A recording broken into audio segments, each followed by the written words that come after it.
며칠 전에 소나기가 쏟아진 적이 있지요. 여러분 기억하십니까?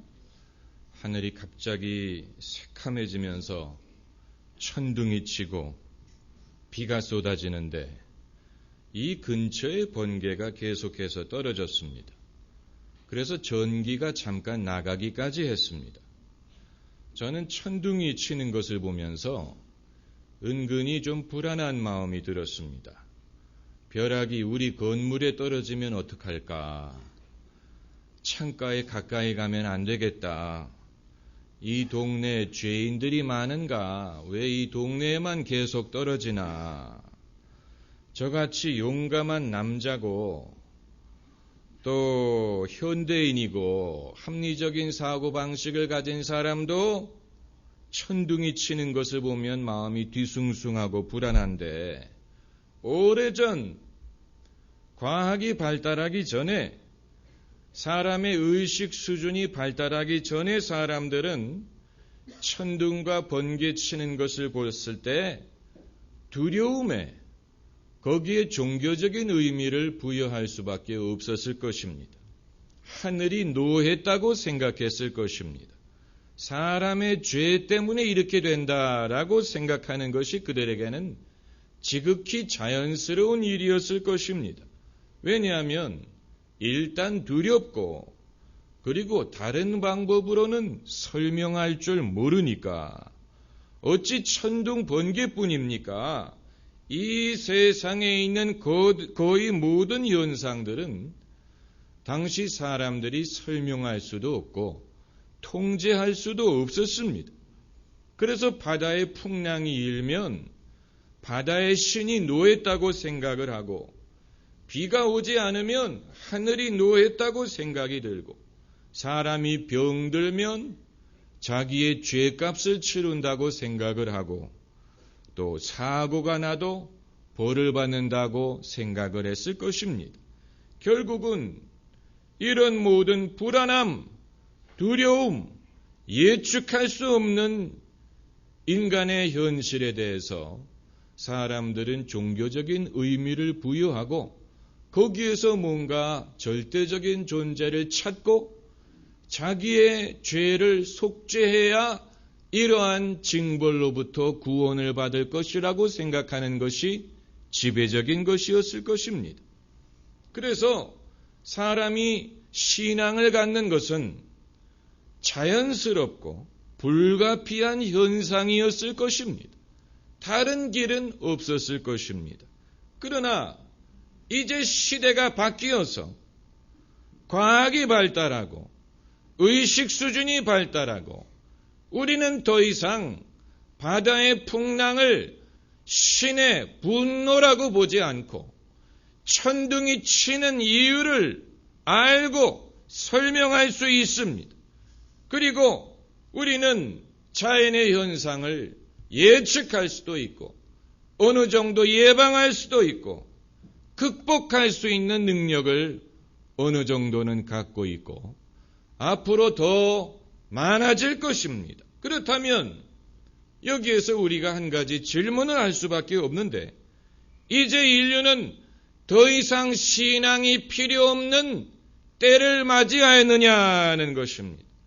과거에는 인간의 무지함과 무력함 때문에 종교가 필요했을지라도 지금은 과학이 발달하고 능력이 발달해서 종교의 굴레로부터 인간을 해방시켰느냐?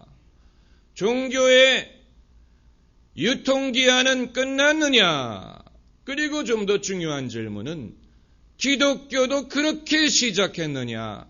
그렇게 지속되었느냐 하는 것입니다. 이건 굉장히 중요한 질문이 아닐 수가 없습니다. 여기에 대한 해답을 말씀을 드리면, 첫째는 기독교 신앙은 그렇게 시작하지 않았습니다. 성경 어디를 봐도 아브라함이든 모세든 다윗이든 베드로든 바울이든 어느 누구도 이해할 수 없는 인생의 두려움 때문에 하나님을 찾게 된 것이 아닙니다. 먹는 문제 때문에, 생존하는 문제 때문에 사람이 하나님을 필요로 하게 된 것이 아닙니다. 성경을 보면 한 가지 현저하게 나타나는 패턴은 사람이 하나님을 찾지 않고 하나님이 사람을 찾으셨다는 사실입니다. 하나님이 아브라함을 찾으시고 모세를 찾으시고 하나님이 사무엘을 부르시고 오히려 인간은 숨으려고 했는데 숨어있는 아담을 찾아오신 분이 하나님이에요. 그러므로 성경이 증거하는 것은 인간의 생존의 문제 때문에 사람이 종교를 만들어낸 것이 아니고 하나님이 사람을 찾아오시고 하나님이 사람에게 당신을 계시하심으로 이 모든 것이 시작할 수 있었다는 것입니다. 이것이 성경이 증언하는 것입니다. 그리고 둘째는 그런 식으로 시작된 것이 아니기 때문에 그런 식으로 유지하지도 않는다는 사실입니다. 그건 하나님의 방식이 아닙니다. 사람의 무지함, 사람의 무력함, 이것을 하나님은 빌미로 해서 사람이 하나님을 의지할 수밖에 없도록 그런 식으로 사람을 유도하는 것은 하나님의 방식이 아니고 그건 하나님이 기뻐하는 방법이 아닙니다. 하나님이 그런 식으로 시작하지 않았기 때문에 그런 식으로 유지하시지도 않습니다. 사람이 인간적인 동기에서 신앙을 갖게 될 수는 있지만 그러나 신앙의 성장과 교육은 인간적인 동기에서 시작한 신앙을 하나님의 방식으로 바꾸는 것입니다. 그게 신앙의 성장과 신앙의 교육입니다. 그래서 예수님 말씀이 이방인들은 무엇을 먹을까, 무엇을 마실까 염려하나 너희는 이방인처럼 염려하지 말라. 그 대신에 먼저 하나님의 나라와 의를 구하라. 이렇게 말씀하신 것입니다. 이방인들은 먹는 문제, 마시는 문제, 생존의 문제 때문에 기도하고 생존의 문제 때문에 염려합니다. 그것이 그들에게는 종교적인 동기가 됩니다. 그러나 예수님은 너희는 이방인과 같아서는 안 된다고 말씀하셨어요. 이방인들은 모르기 때문에 그렇게 할지라도 너희에게 이 모든 것이 있어야 할 줄 하나님이 아시는데 그걸 믿지 못하고 여전히 두려움, 또 배고픔 이런 것이 동기가 되어서 하나님을 맹종한다든가 두려워하는 것은 그건 하나님의 백성에게 어울리지 않는 것이라고 말씀하셨어요. 여러분, 성경은 수천 년 전에 기록된 인류의 어떤 문서보다도 더 오래된 그런 작품입니다. 구약 성경은 주전 1500년, 2000년까지 올라갑니다.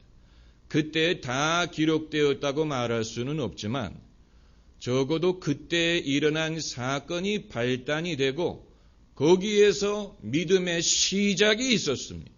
그런데 그 당시에 기록된 하나님의 말씀을 유심히 보면 그 당시의 사람들의 생각보다도 앞서가는 것이 있었고 지금 이 시대 우리의 생각보다도 앞서가는 그런 말씀들이 성경에 담겨져 있습니다. 그것을 우리가 그런 관점에서 보지 않았기 때문에 몰랐던 것입니다. 그 한 예가 10계명의 제2계명입니다. 제2계명은 너희를 위하여 새긴 우상을 만들지 말라. 하늘에 있는 것이나 땅에 있는 것이나 땅 아래 물속에 있는 것의 형상을 만들지 말고 그 앞에 절하지 말고 그것을 섬기지 말라. 이것이 제2계명이에요. 우리는 제2계명이 우상을 새기지 말라는 데만 초점을 맞추고 있는데 하나님께서는 그 당시 사람들이 하늘에 있는 것과 땅에 있는 것, 물속에 있는 것들을 두려워해서 그들을 신격화하고 그들의 우상을 만들어서 그 앞에 절하는 것을 금지하셨습니다.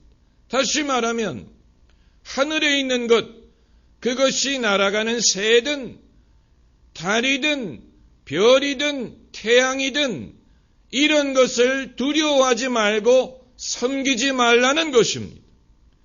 그런 것들은 신이 아니고 피조물이기 때문에 하나님이 지으신 것이기 때문에 하늘에 있는 것이든 땅에 있는 것이든 물속에 있는 것이든 우주 만물 자연에 있는 어떤 것도 그건 신이 아니고 피조물에 불과하기 때문에 그것을 섬기지 말라. 그 말은 두려워하지 말라는 것입니다.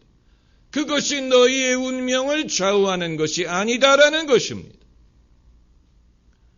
흑인 영가 중에 He's got the whole world in his hand. 주님은 모든 것을 당신의 손에 쥐고 계십니다. He's got the sun and the moon in his hand. 해와 달도 주님이 손에 쥐고 계십니다. 라는 곡이 있는데 하나님께서 천둥을 통해서 말씀하실 수는 있지만 천둥이 하나님인 것은 아닙니다. 하나님이 풍랑을 통해서 말씀하실 수 있습니다. 그러나 풍랑이 하나님인 것은 아닙니다.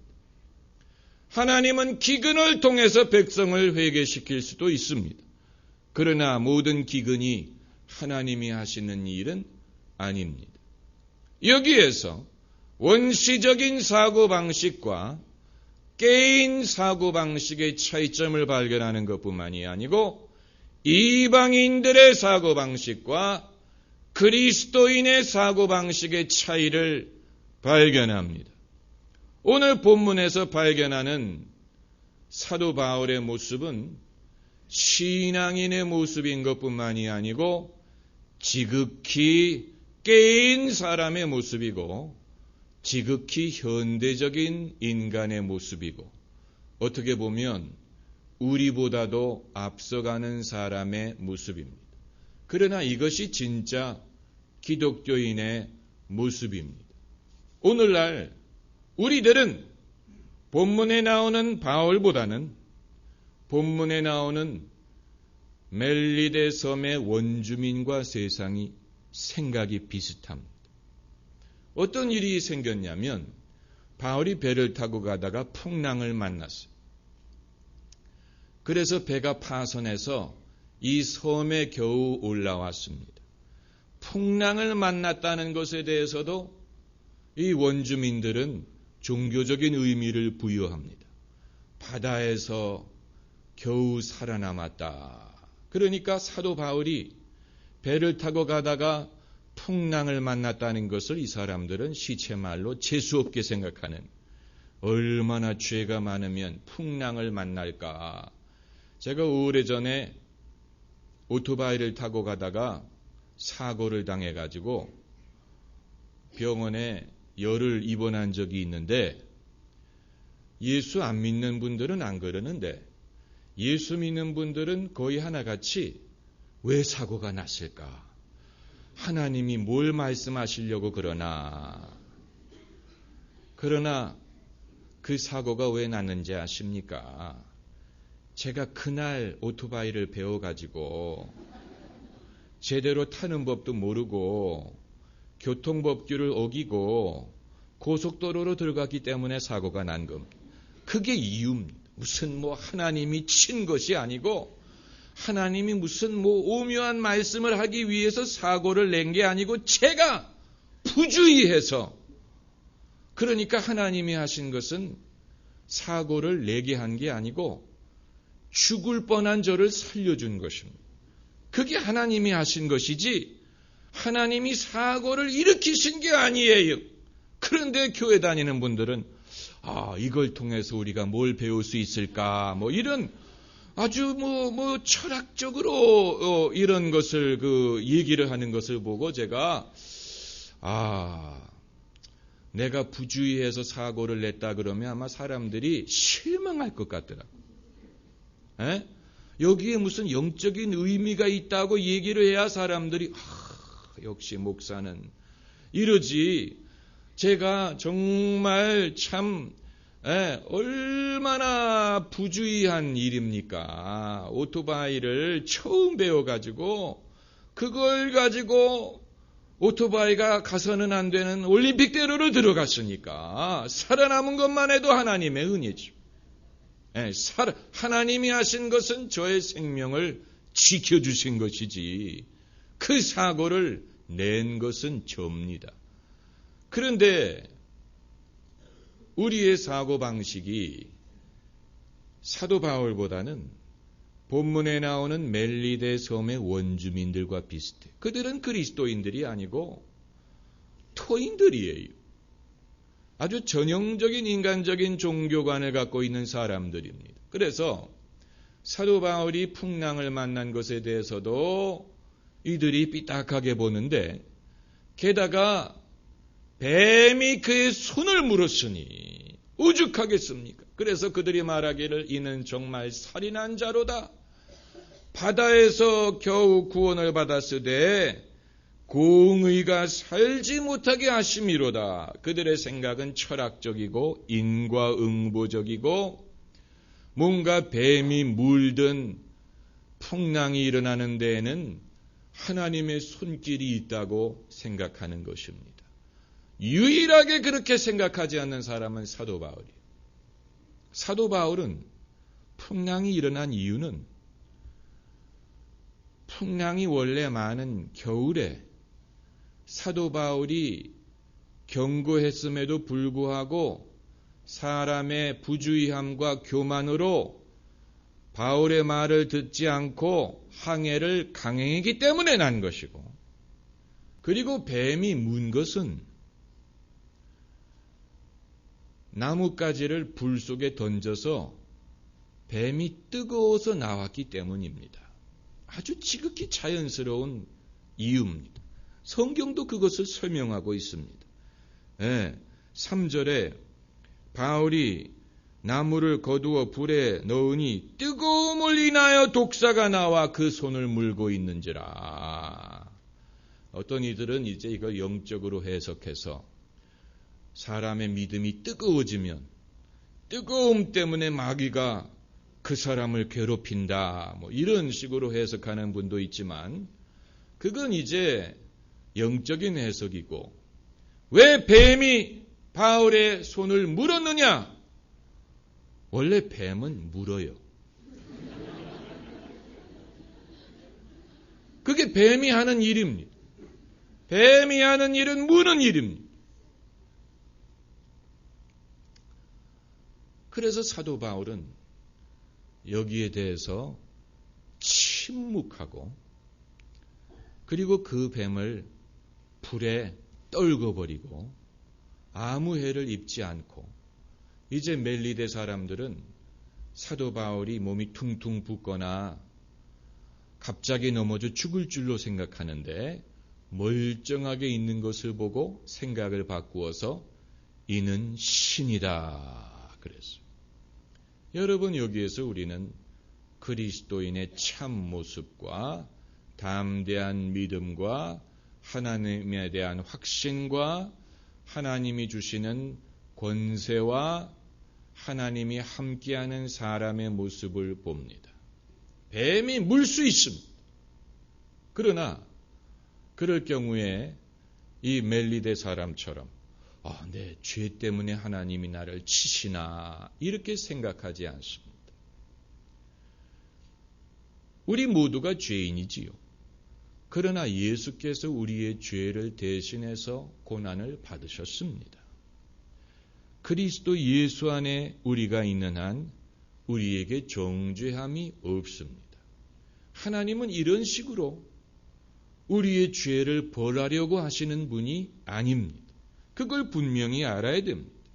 이런 일이 생겼을 때 만일 내 죄 때문에 이렇다라고 생각하는 사람은 주님의 은혜에 대해서 확신하지 못하는 것이요, 하나님의 사랑과 선하심을 의지하지 못하는 것이요, 자기의 정죄함에서 벗어나지 못하는 것이요, 이런 사람은 뱀을 담대하게 떨쳐버리지도 못하고 해를 입지 않는 이 담대함을 얻지도 못하고 문제를 해결하지도 못하고 벗어나지도 못할 것입니다.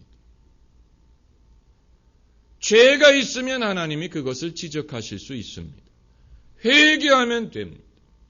주님이 우리를 용서하실 것입니다. 거기에 대해서 우리가 최소한의 평강을 가지고 확신을 가지고 살아야지, 예수님을 믿으면서 여전히 자신의 죄 때문에 자책하는 사람은 자신도 믿음이 없는 것이고 주님을 신뢰하지 않는 것입니다. 주님을 신뢰하지 않는 것입니다. 나도 너를 정죄하지 아니하노라 이렇게 말씀하시고, 누가 송사하리요, 누가 우리를 대적하리요 라고 했는데, 여기에 대해서 확신을 갖지 못하고 여전히 자책감을 가지고 하나님을 신뢰하지 못하고 예수님의 십자가의 은혜를 의지하지 못하고 여전히 이방인처럼 생각하면서 사는 것입니다. 믿음으로 행치 않는 모든 것이 죄인이라고 했는데, 믿음이 없으면 당연히 능력도 없고 담대함도 없고 자유하지 못합니다. 제가 옛날에 한번 어느 성도님 신방을 병원에 갔어요. 그분이 입원을 해서 신방을 와달라고 해서 갔더니 그분이 대뜸 하시는 말씀이, 하나님이 저를 징계하시나 봐요. 그래서 제가 대뜸 그랬습니다. 그런 말을 하지 말라고. 그럼 왜 나를 불렀냐고. 왜 그런 병원에 입원했냐고. 하나님이 징계하기 위해서 이 병을 줬으면 그 병을 앓고 죽어야지. 왜 병원에 와서 고치려고 하면서, 고치려고 애를 쓰면서 입으로는 하나님이 나를 징계하시나 봐요. 그건 자기의 말과 행실이 어긋나는 것입니다. 정말로 하나님이 징계하는 거면 나으려고 하면 안 되지요. 그냥 죽어야지요. 왜 목사를 부릅니까? 목사가 징계로부터 막아줄 줄로 생각합니까? 예수님이 대신 벌을 받으셨다고 믿는다면 예수 안에서 내가 죄사함을 받고 의롭다함을 받고 하나님이 나를 사랑하시고 이 사랑으로부터 나를 끊을 자가 없다는 것을 믿고 이 병에서 나을 수 있다는 확신을 가져야지. 그게 아니고 하나님이 나를 징계하신다라고 생각하면 그 병에서 낫게 해달라고 구할 수도 없고 그런 믿음을 가질 수도 없고, 그건 하나님을 오해하는 것이고 오늘 본문에 이 원주민들처럼 생각하는 것입니다. 공의가 그를 살려두지 않는도다. 그들의 생각이 더 철학적이고 더 종교적으로 옳은 것 같지만, 그러나 그것은 복음이 아니고 그리스도인이 아닙니다. 사도 바울에게는 그런 담대함이 있었어요. 그래서 뱀을 떨쳐버리고 설명하지 않았어요. 행실로 그것을 증거했습니다. 하나님이 자신과 함께 하신다는 증거가 나타났어요. 하나님이 정말로 그를 사랑하신다는 증거가 나타났어요. 그래서 뱀에게 물려서도 해를 받지 않았어요. 이 성경 말씀 그대로입니다. 나를 믿는 자에겐 이러한 표적이 따르리니 저들이 손으로 뱀을 집으며 무슨 독을 마실지라도 해를 받지 아니하며. 여러분, 얼마나 담대하고 자유합니까? 이것은 말로 설명하는 신앙이 아니고 자신의 삶의 결과로 증거하는 신앙. 이게 여러분 진짜 믿음입니다. 이 현대인들이 세상이 돌아가는 것을 이해하지 못하기 때문에 하나님을 필요로 하는 건 아닙니다. 그러나